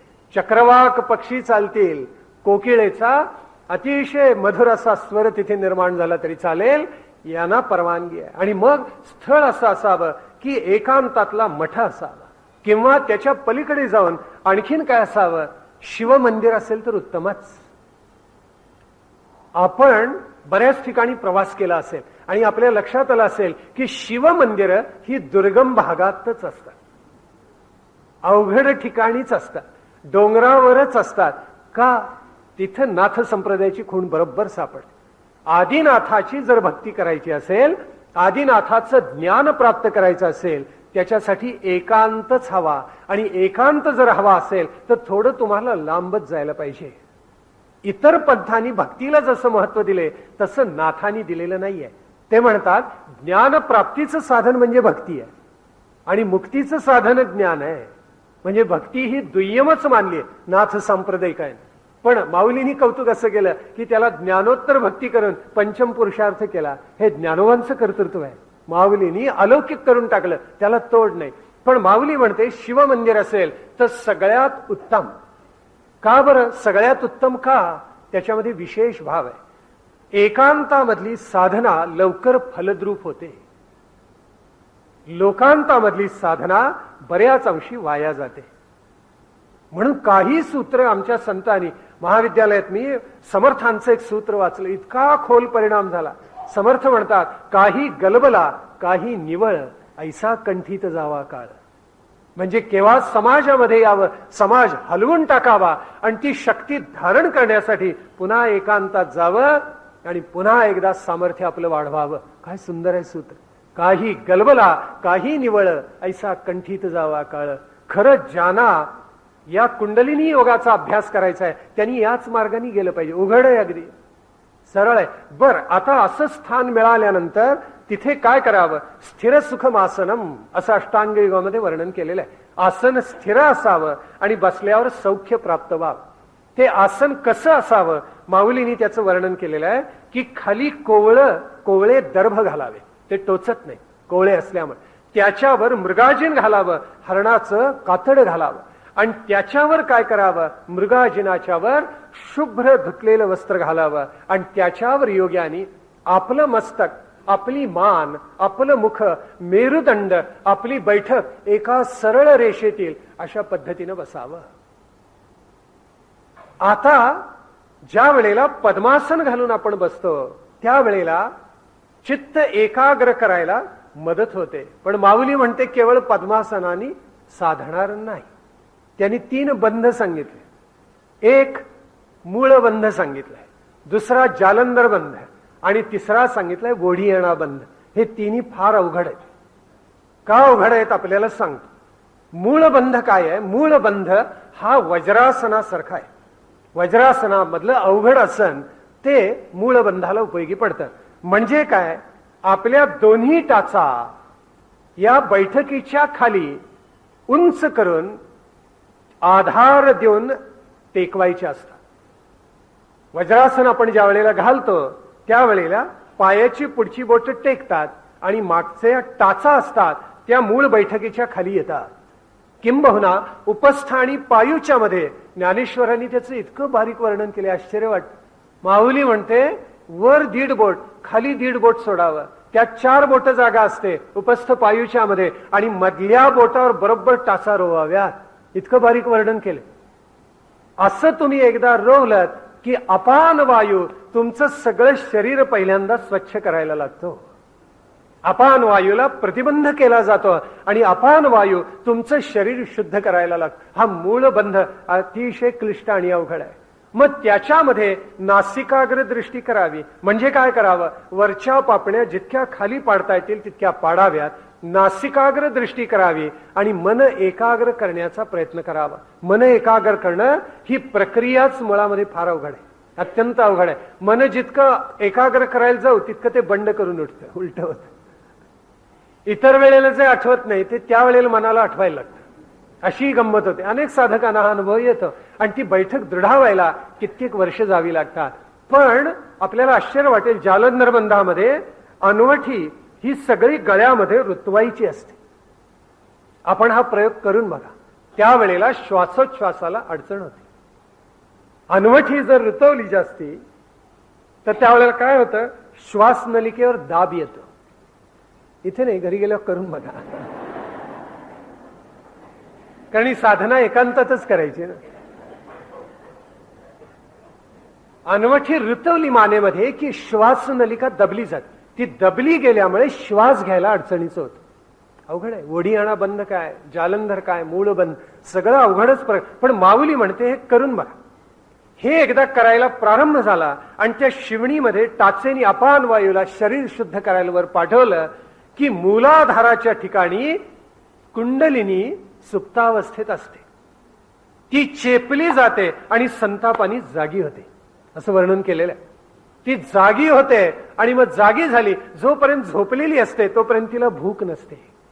जागी झाली की तिला प्रचंड भूक लागते. आता आपल्या पाठीमध्ये 3 प्रवाह आहेत. इकडे इडा आहे, डावीकडे पिंगळ आहे आणि मध्ये मेरुदंडामध्ये सुषुम्ना आहे. या सुषुम्नाची एक शक्ती ही डोमिनी नावाची प्रख्यात आहे बर का. ही डोमिनी शक्ती ज्याला प्राप्त होते तो इडा पिंगळेचं संमिलन समन्वय करू शकतो. आणि काय करतो तर त्या समन्वय शक्तीतून तो सुषुम्नेतली अमृतधार जागरूक करू शकतो, असा भावार्थ आहे. आता याला 2 पद्धती आहेत. एक पूर्व पद्धती आणि पश्चिम पद्धती असं म्हणतो. पश्चिम पद्धती ही नाथ संप्रदायाने स्वीकारलेली आहे आणि तिथून श्रीहाट, गोलहाट, ब्रह्मरंध्र, औटपीठ, ब्रह्मगुंफा असं एकेकाचा भेद करत करत ब्रह्मरंध्रापर्यंत शेवटी कंठातून प्रारंभ आहे बरं का. या साधन अवघडच आहे. अशी करत करत शेवटी ती कुंडलिनी ब्रह्मरंध्रापर्यंत जाऊन पोचते. आणि अष्टांग योगानं जो अस्पष्ट उल्लेख केलाय, प्रत्यक्ष नाही अप्रत्यक्ष, त्याच्यामध्ये मूलाधार, स्वाधिष्ठान, मणिपूर, अनाहत, आज्ञा, शेवटी गुरु किंवा ब्रह्मरंध्र चक्र, अशा टप्प्याटप्प्यानं त्याला पूर्व पद्धती म्हणतात आणि नाथ संप्रदायाला पश्चिम पद्धती म्हणतात. खरं इतकं सांगायचं नसतं, हे केवळ शिष्याला सांगा. पण तुम्ही जागरूक श्रोते आहात, तल्लीनतेनं सावधतेनं ऐकता, म्हणून हा विषय समजावून घेण्यासारखा आहे. असे 2 मार्ग आहेत. आता नाथ संप्रदायिक जे असतात ते पश्चिम मार्गाने प्रवास करतात आणि हा प्रवास करत असताना इडा पिंगळा एकवटती. केव्हा अपानाने सगळा देह शुद्ध झाला की मग त्या प्रक्रियेला प्रारंभ होतो. आता ही खवळलेली कुंडलिनी ती ऊर्ध्व दिशेला जाते. ही कशी आहे त्याचं वर्णन ज्ञानेश्वरांनी केले. नागाचे पिले कुंकुमे नाहाले. नागाची छोटी पिलं आणि 3-3.5 औट अशी वळणं घालून बसलेली सर्पिणी अधोमुख जशी दिसते आणि तिच्यावर कुंकू घालावं तसं म्हणे या कुंडलिनीचं दर्शन असतं. हे योग्याला प्रज्ञाचक्षुन होतं, सहज होत नाही. आता तर काय अशी मैदानात माणसं जमवतात, स्पर्श केला की कुंडलिनी जागरूक असते. वा, ज्ञानोबानी सुद्धा त्या समाधीत कपाळाला हात लावला असेल की हे काय चाललंय, कुंडलिनी इतकी सोपी आहे का जागृत करणं. मी म्हंटल ना, कोट्यवधी अब्जावधीमध्ये एखाद्याला ते साधतं. शहाण्या माणसांनी जाऊच नाही, कारण पुढे जे वर्णन केले ते अंगावर काटा आणणार आहे. मी पहिल्यांदा ज्या वेळेला ज्ञानेश्वरी वाचली, वडिलांनी वाचली, समजावून घ्यायचा प्रयत्न केला, त्यावेळेला मला इतकं आकर्षण निर्माण झालं. कारण कुंडलिनी हा शब्दच इतका आकर्षित करणार आहे माणसाला. तर वडिलांनी मस्तकावर हात ठेवला आणि सांगितलं त्या मार्गाने जाऊ नको. संपला विषय, संपून घ्या. एकदा वडिलांनी आज्ञा केली म्हणजे संपलं. पण आज त्याचं वर्णन वाचताना किंवा त्याचा थोडका अभ्यास करताना हा मार्ग किती क्लिष्ट आहे ते बरोबर लक्षात येईल. माऊली म्हणते ही जागरूक झालेली कुंडलिनी ऊर्ध्व दिशेला निघते. ती नुसती ऊर्ध्व दिशेला जात नाही, श्रीहाट सगळे एक एक टप्पे पार करत जाते. आणि पार करत जाताना तिला भूक लागलेली असते, तेव्हा देहाला तिला समिधा द्याव्या लागतात. आता ती काय खाते आपल्या देहामधलं, याचं विदारक वर्णन अंगावर काटा येईलच. ती आपल्या देहाचं पृथ्वी तत्व खाऊन टाकते. म्हणजे कळलं का, पृथ्वी तत्व म्हणजे मांस खाऊन टाकते. सगळं मांस ओरबाडून खाते ती, असं वर्णन आहे. दुसरं आपतत्व म्हणजे जलतत्व, तिला भूक लागते, तशी तहानी लागते. पृथ्वी तत्व आपल्या देहातलं खाल्ल्यानंतर जलतत्व तिला हवंय, म्हणून ती आपल्या देहातलं जलतत्व खातं. आणि मग ती सगळ्याचा भेद करून अशी ज्या वेळेला वर जायला लागते, त्यावेळेला योग साधना करणारा मनुष्य कृश व्हायला लागतो. कुंडलिनी योगाने जाणारा, हठ योगाने जाणारा, अष्टांग योगाने जाणारा असा होत नाही. कारण कुंडलिनी हे त्याचं प्रधान साध्य नाहीच आहे मुळामध्ये. तो अंतरंग साधना, धारणा ध्यान समाधीची, कारण यम नियम आसन प्राणायाम प्रत्याहार हे 5 मिळून बहिरंग साधना म्हटलेली आहे. आणि धारणा ध्यान समाधी ही अंतरंग साधना आहे आणि ही अवघड आहे. खर तर ही साधना क्लिष्टच आहे, करू नये. केली तर देह लवकर पडतो. खरं सांगायचं झालं तर अगदी प्रामाणिकपणे त्यातलं रहस्य उलगडायचं झालं, देह लवकर ईश तत्वाकडे जातो, म्हणून ते करू नये. आता ही पृथ्वी तत्वही खाते, जलतत्वही खाते, काय होत असेल देहाचं. माऊलींनी वर्णन करून ठेवले. आपल्याला आश्चर्य वाटेल की बरगड्या फासळ्या दिसायला लागतात. पृथ्वी तत्व मांस गेलं, जलतत्व गेलं, तुमची कातडी त्या हाडांना चिकटते, असं वर्णन केले. या साधनेमध्येच अनेक माणसं कोलमडून पडतात, मरतात, खलासून जातात. पुढे त्यांना साधना करणं शक्यच होत नाही. मी एक उदाहरण सांगतो आपल्याला, आपल्या सगळ्यांच्या डोळ्यापुढे वासुदेवानंद सरस्वतींचं छायाचित्र पाहिलेत. पाहिल्याबरोबर लक्षात येतं की कुंडलिनी योगाची साधना या महात्म्याने फार दीर्घकाळ केलेली. छायाचित्र पाहिल्याबरोबर लक्षात येतं ही कुंडलिनी साधना अत्यंत क्लेशदायक, अत्यंत कठीण आहे. टेंबे स्वामींनी ती केलेली होती. वासुदेवानंद सरस्वती अलौकिक आहे. म्हणून आज त्यांच्या स्थानावर गेलं की थरारायला होतं, काय साधना केली असेल या माणसात. नारेश्वर गरुडेश्वरला जा, एक कडुलिंबाचं झाड आहे, आपण पाहिलेत का, त्याचं पान गोड लागतं. हा चमत्कार नाहीये, त्या साधनेचा प्रवाह आहे. त्या कडुलिंबाच्या झाडाखाली बसून दत्त सांप्रदायिक जे आहेत त्यांनी कुंडलिनी जागरूक होण्यासाठी अशी साधना केलेली आहे की कडू पण त्या झाडांनी सुद्धा टाकलेलं आहे. इतर कुठल्याही कडुलिंबाचं पान खा आणि तिथल्या कडुलिंबाचं पान खा, फरक आहे, भेद आहे. हे कशामुळे होतं, हे कुंडलिनीची जी साधना आहे ना, या कुंडलिनीच्या साधनेमुळे हे शक्य होतं. मग माऊली म्हणते असं सगळं पृथ्वी तत्व जलतत्व ती खाऊन टाकते. संक्रमण काळ जो असतो, या संक्रमण काळामध्ये त्या योग्याची जिद्द जरा सुद्धा कमी होता कामा नये. त्याची निष्ठा, त्याचा विश्वास 1% सुद्धा ढळता कामा नये. तो ढळला की तो कोलमडला. आता ज्या वेळेला पृथ्वी जलतत्व ती खाऊन टाकते, त्याला हळूहळू संकेत कळायला लागतात. कोणते संकेत आहेत, त्याला चंद्र सूर्याची दर्शन वेगळ्या प्रकारे व्हावे लागतात. त्याला विविध तेजांची दर्शनं व्हायला लागतात. त्याचा आवाज इतका गोड होऊन जातो की माणसं लुब्ध होऊन त्याचा आवाज ऐकायला लागतात. हे एक मोठं सांगितलेलं. कृष्णाला योगेश्वर का म्हणतात, कृष्णाचा आवाज इतका मधुर होता की कृष्ण बोलायला लागला की चर काय अचरी स्तब्ध होत असे, चराचर. मुग्ध होऊन जात असत. कृष्ण बोलायला लागला की सर्वांगाची कर्णेंद्रिय. त्याचं कारण तो योगेश्वर आहे. त्याला योग इतका साधलेला आहे आणि त्याचा आवाज इतका मधुर झालाय, त्याला इतकी गोलाई आली, त्याला इतका गोडवा आलेला आहे की कृष्ण बोलला की माणसं थरारून ऐकत असत आणि शब्द चित्तामध्ये साठवायचा प्रयत्न करत असत. हा भावार्थ आहे त्याच्या मागचा. मग आता पृथ्वी जलतत्व संपवल्या ही कुंडलिनी काय करते, मग मात्र नवल घडत जातं. मधला संक्रमण काळ सिद्धीना लाथाडून योग्यानी पचवला की मग अफाट कौतुक घडतं, असं माऊली म्हणते. कौतुक असं घडतं की सापाची जशी कात टाकली जाते तशी मानवी देहाची कात टाकली जाते. त्याची ती त्वचा जाते, जडून जाते सगळं, आणि आतून जी त्वचा त्याला येते त्याचं तेज असं असतं की माणसानं पाहता येत नाही. त्याच्या देहावर अशी प्रभा फुललेली असते. कृष्णाच्या मागे सारखं चक्र दाखवतात बघा, तेजोवलय, ते त्याच्या योगाचं वलय. असं त्या योग्याला प्राप्त होतं. त्याची नख म्हणे इतकी विलक्षण सुंदर होऊन जातात की माणसांनी नखाकडे पाहिलं तरी तो आश्चर्याने पाहत राहतो. इतकी सुंदर त्याला नख येतात. त्याच्या डोळ्यामध्ये वेगळं तेज येतं. त्याची कांती सगळी पालटून जाते. त्याचं वय झपकन कमी होतं, तो तरुणच होऊन जातो एकदम.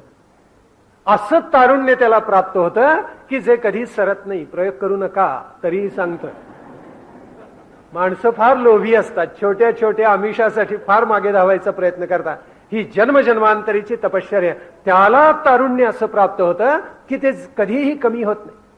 आणि मग त्याचा आवाज, त्याचं बोलणं, त्याचं पाहणं हे लोकविलक्षण होऊन जातं. समाज इतका भारावतो, त्याच्या मागून जात राहतो. समर्थांनी बरोबर म्हटले, अशी तपश्चर्या जो करतो त्याला काही करावं लागत नाही, समाज त्याला शोधत येतो माग. हा काय वचन आहे समर्थांचं. तयाला लोक शोधित येते.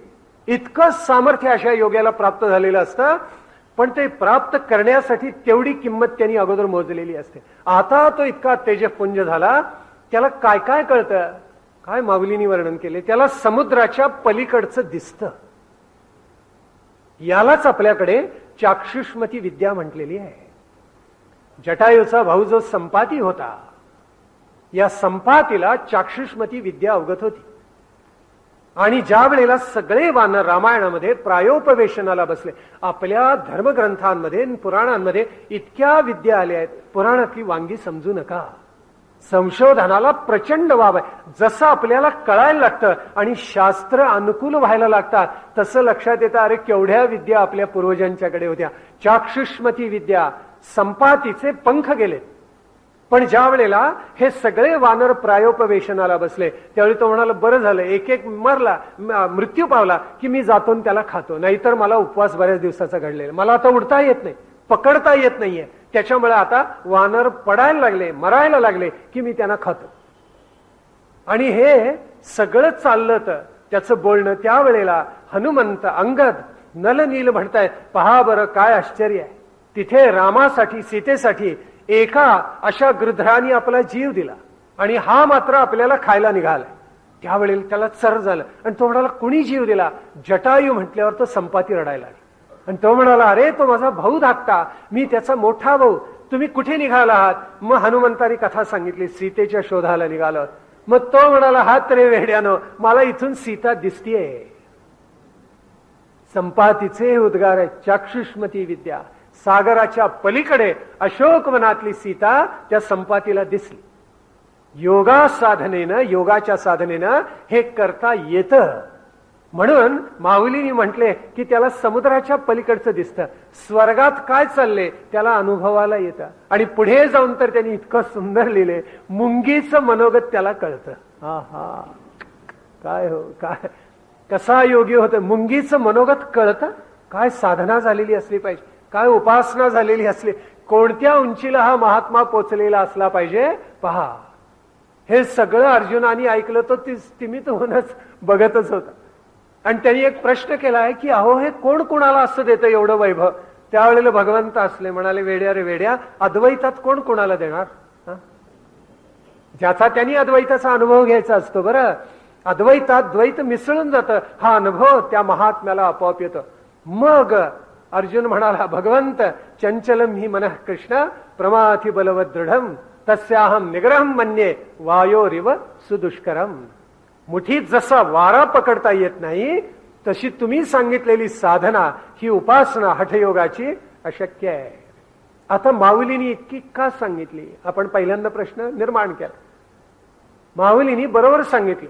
पिंडे पिंडाचा ग्रासू म्हणजे पृथ्वी तत्व कुंडलिनी खाते आपल्या देहातलं, म्हणजे पृथ्वी तत्वानेच पृथ्वी तत्व खाण्यासारखं आहे. पिंडे पिंडाचा ग्रास असा होत जातो. आता माऊली पुढे काय म्हणते? खरं तर या कुंडलिनी योगाचा गीतेशी तसा काही संबंध नाहीये. पण खरा व्यापारी कसा असतो की जाणकार ग्राहक समोर दिसला की आपल्याकडची सणंग म्हणजे वस्त्र उलगडून दाखवतो. नाही घेतलं तरी चालेल, पण हे घ्या, हे बघा, जरा अंगावर घेऊन तरी बघा, आपल्याला किती शोभून दिसते. नसलं तरी म्हणतो, शोभत नसलं तरी. आणि मग आमच्या भगिनी मातांना खरं वाटतं, खरंच शोभून दिसतं, चला घेऊन जाऊया. मग त्याचा हेतू साध्य होतो. माऊली म्हणते मला माझा हेतू असा साध्य करून दाखवायचा आहे. आणि म्हणून तुम्ही जाणते ग्राहक आहात. कशाचे? आत्मविद्येचे, बरं का. म्हणून त्यातला एक प्रधान योग कुंडलिनी योग मी तुमच्या पुढे उलगडून दाखवतोय. म्हणून माऊलींनी कुंडलिनी योग हठयोग सांगितला. अन्यथा प्रत्यक्ष इतकं टोकाला जाऊन अर्जुनाने सुद्धा तपश्चर्या करावी माऊलींची भूमिका नाहीये, भगवंतांची तर नाहीच नाहीये. पण हे चंचल मन असं आहे म्हणून भगवंतांनी बरोबर सांगितलेलं आहे. माऊली त्यांच्या मुखातून अर्जुनाच्या मुखातून भगवंतांना सांगते ते कसं आहे मन, कसं आहे? जे निश्चयाते टाळी, निश्चय होऊच देत नाही. जे मनाशी छळी, मनाला नित्य छळत, मग निश्चयाते टाळी, निश्चय होऊच देत नाही बुद्धीचा. धैर्याते सळी देऊनी जाय, धैर्याला अच्छा म्हणतं टाटा. म्हणजे त्या धैर्याने बुद्धीचा निश्चय टिकवून धरावं असं मनाला वाटतच नाही. असं ते लबाड असतं, एका जागी बसतं, पण फिरायला त्याला हे त्रिखंड कमी आहे असं माऊलीने म्हटलेलं आहे. एका राहटा वया जग नाही त्रिभुवन थोकटे. एका जागी आहे मन, पण कशी गंमत होते.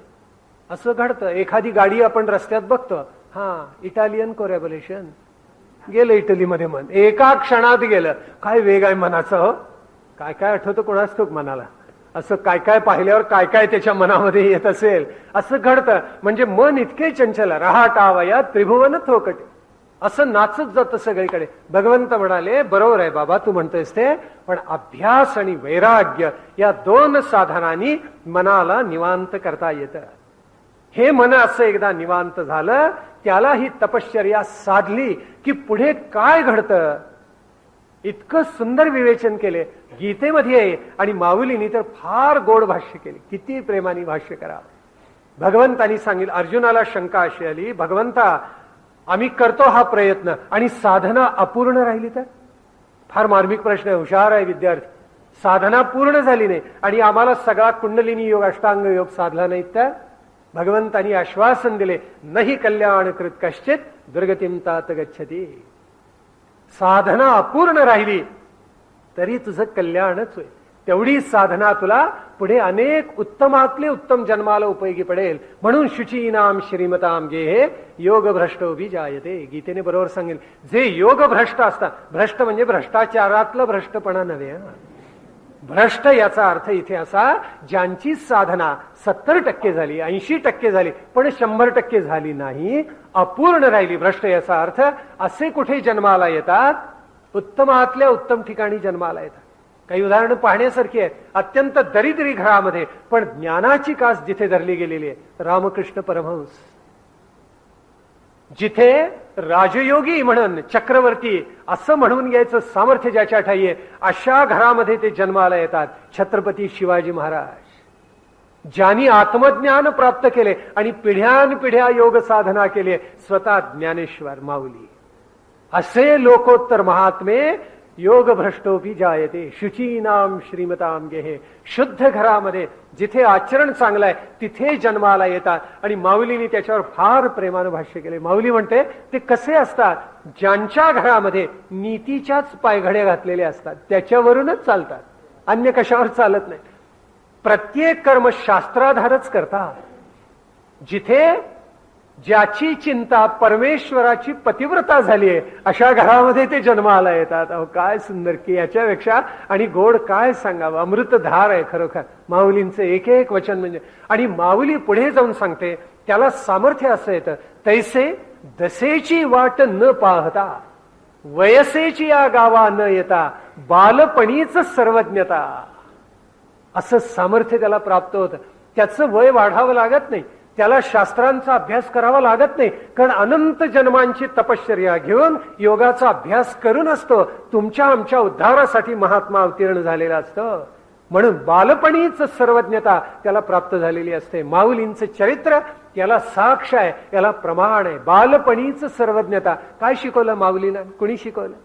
निवृत्तीनाथांनी आठवड्यात सगळं आत्मज्ञान प्राप्त केलं, माऊलीनी म्हणे 24 तासामध्ये. आणि पुढे जाऊन माऊलींनी फार गोड सांगितलं, असा बालपणी जो सर्वज्ञ असतो त्याचं सामर्थ्य इतकं लोकोत्तर होऊन जातं. तो काय करतो? त्याची वाचा, त्याचं मन दुभायला लागतं. धार श्रमाने काढावी लागते, पण याची वाचा, याची वाणी, याचं मन, याची बुद्धी धार न काढता सुद्धा दुभायला लागतं. लोकांच्या कल्याणासाठी अक्षर वाङ्मय याच्याकडून निर्माण केलं जातं. उगाच नाही माऊली माऊली म्हणून वेडावलीत अजूनही माणसं. कसे हो तुम्ही भावार्थ दीपिका निर्माण केलीत? पंडितांच्या पुढे प्रश्न आहे. आणि तळागाळातला सामान्य खेड्यामधला कामगार शेतकरी असो, माऊली म्हटलं की रडायला लागतं, डोळ्यात पाणी येतं. इतकी उत्कट भावना असं अक्षर वाङ्मय तो निर्माण करतो. जनसामान्य तर लुब्ध झालेच, पण पंडितांच्या पगड्या सुद्धा ज्ञानोबांच्या पुढे डोलल्या. काय सामर्थ्य आहे. ज्यांच्याजवळ पंडा बुद्धी आहे, जे आत्मज्ञानी आहे, त्यांनी माऊलीना माऊली म्हणून दंडवत घातलं. ज्ञानोबांना केवढं सामर्थ्य असलं पाहिजे. मग त्याची वाणी ही परावाणी होते, वैखरी राहत नाही. केवळ वैखरी जी आत्ता मी बोलतोय ना आपल्या कानावर पडतोय ती वैखरी. मध्यमा, पश्यंती, परा, 4 प्रकारच्या वाणी. हळूहळू खोल जायचं असतं. दुसरी कंठात असते, तिसरी हृदयामध्ये, आणि चौथी नाभीतून प्रगट होते. ब्रह्मा नाभी कमळातून प्रगट झाला. फार अर्थ आहे त्याला.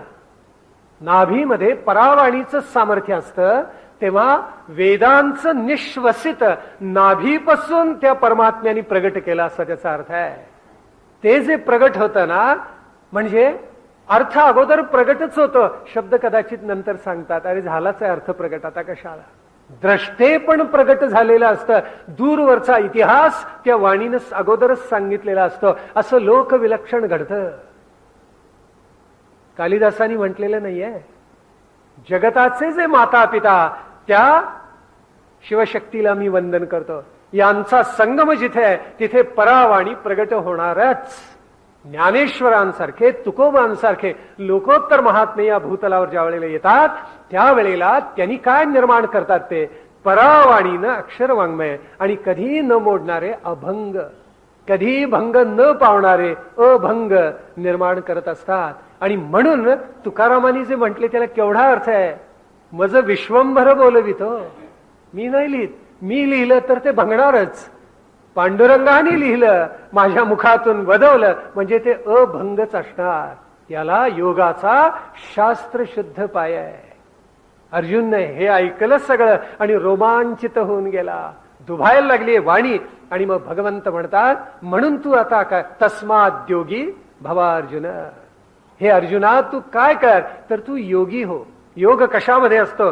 समत्वामध्ये असतो. समत्वम योग उच्यते. अगदी बरोबर आहे. म्हणून एक सुंदर मार्गदर्शन माऊलींनी केलेलं आहे. ते काय म्हणतात? तुम्हाला योग मार्गात यशस्वी व्हायचे का? मग संकल्पाला पुत्रशोक दाखवा. काय माऊली लिहून जाते की काय प्रतिभा असेल या महात्म्याची, काय प्रज्ञा असेल. तुम्ही म्हणे संकल्पाला पुत्रशोक दाखवा म्हणजे काय होईल? तुम्ही ब्रह्मस्वरूपच व्हाल. पण हे अवघड आहे. संकल्पाला पुत्रशोक दाखवा म्हणजे काय? संकल्पाचा पुत्र म्हणजे विषय, काम. काम आपल्या चित्तातून 100% ज्या वेळेला जाईल, विषयाची 100% निवृत्ती होईल, त्यावेळेला माऊली म्हणते तुम्ही सामान्य राहणारच नाही, तुम्ही ब्रह्मस्वरूपच व्हाल. याचा अर्थ कामाची आसक्ती, विषयांची ओढ जितकी आपण कमी करू तितके योगात प्रगत होऊ. आपल्या लक्षात येते का? पहा. म्हणून विषयाची कामाची आसक्ती कमी करा. तो एकदा कमी झाला की मग संकल्प काय करतो? संकल्पाला फार वाईट वाटतं. आपला पुत्र मेला म्हणजे विषय मेला, काम मेला, संकल्पही मरतो. मग आता आपलं जीवन जोपर्यंत आहे तोपर्यंत संकल्पच करायचा नाही का? नाही, माऊली म्हणते असं नाही. संकल्प करायचा, पण माणसाचा संकल्प यापुढे योगाच्या सामर्थ्यामुळे व्यक्तिगत किंवा स्वार्थी होत नाही. मनुष्य असाच संकल्प करतो, काय शिलास्मारक करेन विवेकानंदांच्या नावाचं, स्वार्थ काही नाही, लोककल्याणाचं एक महान केंद्र निर्माण करेन, असा योगाच्यामुळे त्याचा लोककल्याणाचा संकल्प जागत जात. जे जे संकल्प मनातून व्हावेत ते लोककल्याणाचेच होतात, असा त्याचा भावार्थ आहे. म्हणून त्या योगानी असं आत्मोन्नत व्हायचं. तस्माद् योगी भवार्जुन. म्हणून अर्जुना तू योगी हो, समत्व धारण कर, संकल्पाला पुत्रशोक दाखव. म्हणून बाण निशंक मनानं टाक. त्या मोहामध्ये तू पडू नकोस, कारण हे जन्मलेलेही नाहीत, मेलेलेही नाहीत. मीच त्यांना जन्माला घालणार, मीच त्यांना मारणार. व्यक्त मध्यानी भारत एवढीच त्यांची अवस्था आहे. तेव्हा अर्जुना तू बाण टाक, असं भगवंत वारंवार का सांगतात? त्याचं रहस्य इथे आत्मसंयम योगामध्ये आहे, कुंडलिनी योगामध्ये आहे. असं झालं की लोककल्याणासाठी कर्तव्य बुद्धीनं मनुष्य कर्म करत राहतो. तिथे सूड बुद्धीनं तो ते काम करत नाही. शत्रूला मारायचे याच्यामध्ये सूड नसतं, तर शत्रूला मारणं हे आपलं लोकोत्तर कर्तव्य आहे म्हणून तो मारतो. आपण जगदंबेची कोणतीही प्रतिमा घ्या, महिषासूर मर्दिनीची, आपल्या असं लक्षात येईल की ती मारत असते आणि त्यावेळेला तिच्या मुखावर स्मित आहे. आपण पाहिलेत का जगदंबेचे? कुठलीही प्रतिमा मूर्ती काढून बघा, जगदंबा मारते महिषासुराला, पण त्यावेळेला तिच्या मुखावर स्मित असतं. याचा अर्थ जितकं तुम्ही समत्व धारण करून शांत व्हाल तितकं उत्कट तुमच्या हातून घडेल, भव्य घडेल, असा भावार्थ आहे. म्हणून ज्ञानेश्वर महाराजांनी सुद्धा एक सुंदर ओवी लिहिली आणि त्याच्यामध्ये ते म्हणतात, हे कुंडलिनी जगदंबा. कुंडलिनी इतकी व्यापक होऊन जाते की त्रिभुवनाला अनंत विश्वाना जन्माला घालणारी अशी ती जगदंबा होऊन जाते. इतकं सामर्थ्य, विश्व प्रसवणारी शक्ती तिच्यातून निर्माण होते. असं अलौकिक सामर्थ्य त्या कुंडलिनीला प्राप्त होतं.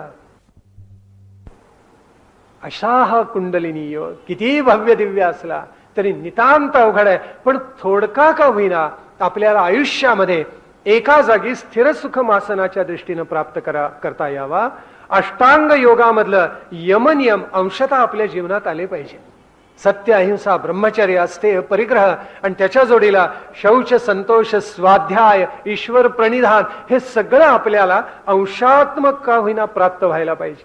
थोडक्यात असे कर्मयोगी आपल्या देशामध्ये अनंत निर्माण व्हायला पाहिजे. ते झाले तर हे राष्ट्र इतकं बलसंपन्न होईल की जगाने आपल्या राष्ट्राकडे आदरानं बघावं. आम्ही गीतेची शिकवण विसरलो, माऊलींची शिकवण विसरलो, म्हणून असे हीन दीन झालं. पुन्हा आपलं उत्थापन घडवायचं असेल, हाच मार्ग माऊलींनी दाखवलेला धरा, उन्नत व्हा. जन्मजन्मांतरी का होईना याचं गोमट फळ तुम्हा आम्हा सगळ्यांना माऊलींच्या वरानं, ईश्वराच्या कृपाप्रसादानं लाभो, अशी प्रार्थना आज त्या जगन्यंत्याच्या चरणी करायची. यानंतर माऊलींची आरती सश्रद्धांतःकरणानं गायची. मगच आज काही काल विरमायचं. पुंडलीक वरदा हरी विठ्ठल, श्री ज्ञानदेव तुकाराम, पंढरीनाथ महाराज की जय, आदिनाथ महाराज की जय. जय जय रघुवीर समर्थ. आरती ज्ञान राजा महाकैवल्य तेजा, सेविती साधू संत मनु वेधला माझा. आरती ज्ञान राजा लोपले ज्ञान जगी, हित नेणती कोणी. अवतार पांडुरंग नाव ठेविले ज्ञानी. आरती ज्ञान राजा महाकैवल्य तेजा, सेविती साधू संत मनु वेधला माझा. माझा आरती ज्ञान राजा प्रगट गुह्य बोले विश्व ब्रह्माची ठेले राम जनार्दनी पायी टकची ठेले आरती ज्ञान राजा महाकैवल्य तेजा सेविती साधू संत मनु वेधला माझा आरती ज्ञान राजा ज्ञानेश्वर महाराज की जय.